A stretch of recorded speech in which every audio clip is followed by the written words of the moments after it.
Hey Sarah, how you been? I'm good, thank you. You?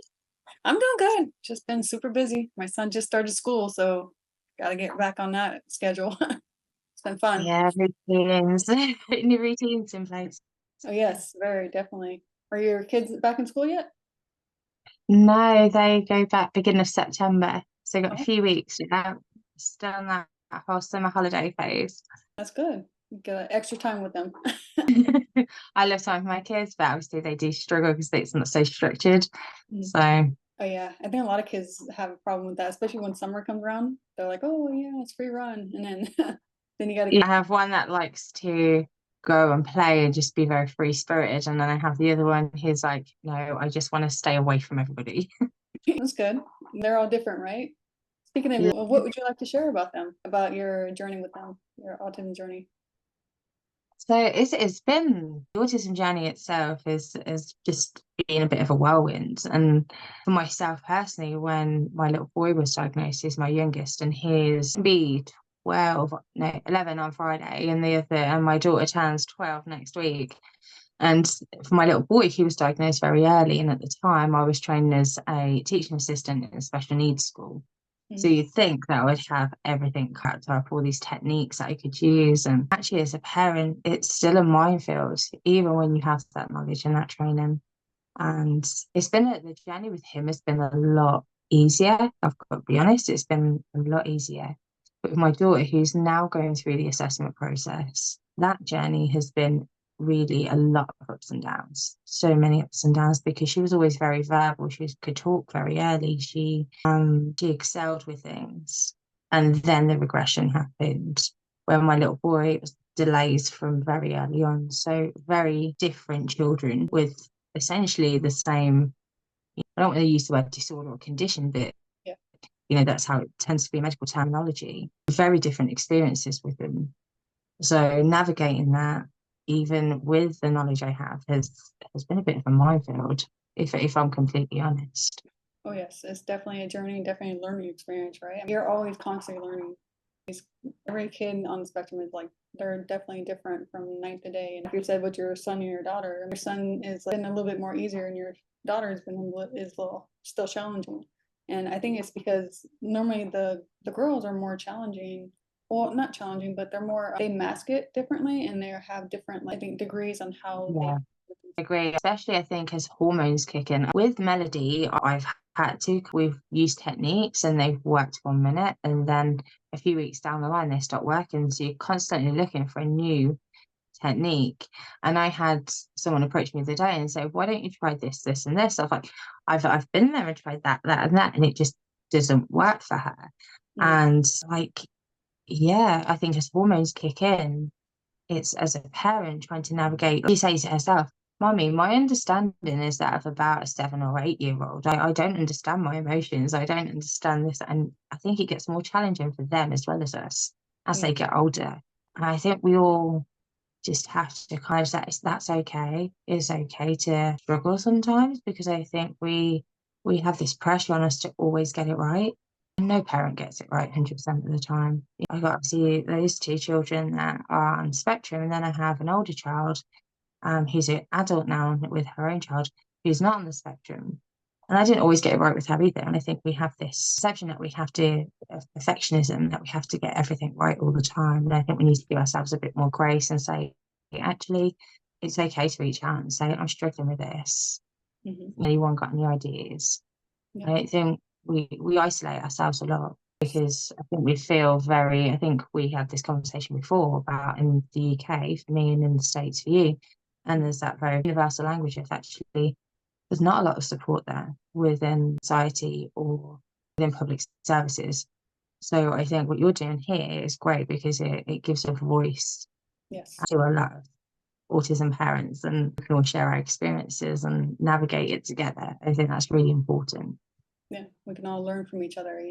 I think it's great to have the support. You all need the support in this whole in our journeys because it's just like it's becomes so overwhelming, like you said, and it's like you said, it's like a minefield. I don't know where you're going to step, from here to the next, because you don't know if your child's going to get triggered on certain things or how they're going to react to certain situations. So I can understand how that is. And I think that everyone needs a chance to be able to be heard and be share their journeys. And that's the main goal here. That's why I'm happy to hear about your children, because you have two on the spectrum. And so Yeah, I'm sure that's a very overwhelming. it is. It does get really overwhelming. I'm going to be honest. I love my children dearly. I love how their brains work and all the superpowers that autism and neurodiversity gives them. But there are times when I'm there just going, please, just 5 minutes of just calm. Because I find that as one is relatively settled, the other one is then triggered by something, or they trigger each other. And they have very different coping mechanisms and very different triggers, but the triggers in themselves change. My little boy, for example, he can be perfectly fine with going out and socializing with people 1 minute, and the next minute he's very he just wants to be in his own space. And there'll be no warning. It'll just be, I'm done, I'm going to my room. And my daughter likes to be social, but then when she's in a social environment, her anxiety comes up, and then she becomes very dysregulated. And it's how to balance that socialization, because obviously she needs those skills. Yeah, it then triggers something all evening long. So it's still a learning curve even now. I don't think that ever really stops. I'm hoping that as they go into adulthood, they'll find what works for them, that they'll be able to find the words to. I'm very lucky, both of mine are both verbal now. So they'll be able to hopefully find the words to describe what they're feeling, so that we can find techniques that work for them. But I remember at a time when my little boy was completely nonverbal, and PECs didn't work and sign language didn't work for him, and he couldn't point to what he wanted. And I think I said to you before, we stayed in baby stage of having to understand the screams and the cries for about 4 years, and 4 or 5 years before he could actually start communicating through sound. Like it wasn't a word, it was just a sound, where he was trying to produce words, and that gave us the inkling of what he needed. But during that time of him being nonverbal, it was really tough. That was the toughest time with him, because all you wanted to do was make things better and enable him to be able to communicate. And actually, we tried what we could, and it wasn't working, and we didn't know if he'd ever be able to communicate. And I think that as a parent, emotionally takes its toll, because you're constantly in your head thinking of things like, and researching, like, what can I do? Is it something I haven't done? Is it something you play the blame game with yourself? Oh, yes. And actually, well, there's all you can do is your best, and with the tools that you're given at the time. And we're very fortunate that when Tommy went off to school, he had a one-to-one. He just started forming 2 words together, and we'd held him back a year, and then he went to school, primary school. And we had a one-to-one for him that was my former colleague, and everything that I was doing at home or vice versa, everything was consistent, and we was able to communicate really effectively, which meant that he grew, his confidence grew, he's gone from not being able to hold a pen, not being able to verbalize, being able to do eye contact, socialize. I think within that 1 year, he could string together a sentence. His understanding had developed. He was able to hold a pen. He was able to do all the things that professionals have said, we don't think you'll ever be able to do these things. And he was in a mainstream school, which I never thought would be possible, but we thought we'd give it a try. And I'm just very proud of how far they've come and how much they have defied what professionals said that they would be able to do or wouldn't be able to do. There's a lot of stereotyping around autistic children and autism families. I think it's really cool if we can break down those walls, and actually, rather than saying to ourselves and to our kids, well, they're not going to be able to do this and we're not going to be able to do that, so we're going to have to change things. It's very empowering to be able to try and say, okay, why not give it a try? Let's just go with it at their pace, and let's give it a try anyway. Because if it doesn't work, we haven't lost anything. We've at least tried to give them the skills that we can to try and develop the things that they need in life. And if it doesn't work out, we look at other options, don't we? I think it's just important not to always I would say not to listen to professionals, but not to listen to all the negatives all the time. I agree. I think it's important. Yeah, no, I agree. I mean, everything you just said, I mean, we all, it's all a learning curve. It's all, we all learn differently. And I mean, sky's the limit for them. I mean, we just need to learn that, learn, but we need to be able to show awareness that, there is possibilities that your child can learn certain things. You just have to learn them. And you gotta, like I always say, my son had taught me how to teach him. And I'm learning from him how to basically teach him and how to navigate his own world. So that's why, and basically that's what it sounds like that you're doing, for letting your children. Yeah, I've always been very child-led. That's always been my thing. And sometimes I said to you, but it can be quite conflicting with what professionals expect of us as parents to do when you're a very child-led parent. But I've over the years, not straight away, I kind of I take my children out and they'd have meltdowns, and I would feel like everybody would be looking at me, making comments, and I'd feel so insecure and so dysregulated in that moment, which then obviously dysregulated my children even more. But over the years, I've learned to grow thicker skin and be kind of, at the end of the day, if my child needs to take a moment where he needs to rock backwards and forwards, or he needs to sit on the floor and do bear hugs with me, I will do that in the middle of a shop.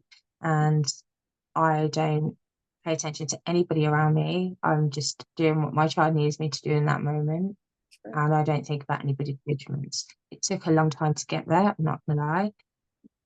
But it feels so liberating to do that, because I know I'm teaching my child to be in an environment that does feel uncomfortable and that challenges him. Mhm. But at the same time, they're skills he's going to need. He's going to need, as he moves into adult life, to be able to go into a shop and get the necessities that he needs to feed himself and to stay clean and all the rest of it. So by challenging him now in small doses, that kind of desensitization now, that's going to benefit him in the long run. And it's actually taught me as a parent to be more resilient and not focus so much on other people's judgments and comments and what they think you should be doing. Mhm. I just think there's a lot to be said for being child-led. I think we can learn as much from them as they can learn from us. Yeah, no, I definitely agree with that. Did you also want to share one of your proudest, or not one, of course, there's many of proudest moments, but did you want to share some proudest moments with your kiddos? Yeah, I think for Tommy, I think my proudest moment is that there's a few. I think my proudest moment was when he took part in his school talent show, and he did a solo comedy act, and he literally, how literally was, he did these, so we together put these jokes together about his teachers and or phrases they've used or comments they've made and things like that. He turned to a whole 10-minute comedy act. He had the whole school in stitches, adults and children alike. And he won the talent show, and there's 3 heats to it, and that school is part of different schools, different school communities. So they each heat that he was in, the teachers would actually, teaching assistants would switch schools so they could come see him perform. Oh, wow. And just seeing his smile and seeing that sense of how proud he was of his achievement, from being told that he might never ever talk, and that if he did, he'd probably regress to being nonverbal again, to him standing there in front of, 100 people doing that, just blew my mind. Like, I'm just so proud of that. And then this year went on to do singing instead. So my daughter, I think, it's not autism related, but she has developed autoimmune issues and alopecia. And this summer, before the summer holiday, she was really, really anxious about going out in front of people. She has social anxiety anyway. But she turned around to me the one day and she went, "Mummy, I'm going out to play in the park and I don't care what anybody says about my bald patch and about my alopecia." And she just went and she just played all afternoon. And it was so lovely to see, because she didn't allow that adversity to hold her back. And I'm like, actually, what they're seeing with the things I'm doing in my life, in my professional life, is actually having a benefit on them. And I'm just so proud of them, because they are actually using the things that are their kind of adversity and turning it to their advantage. And I just love them for it. I hope they inspire other kids as they get older as well.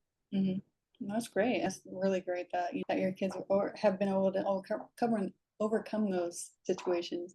Oh, I think we froze. There we go. You got froze for a little bit.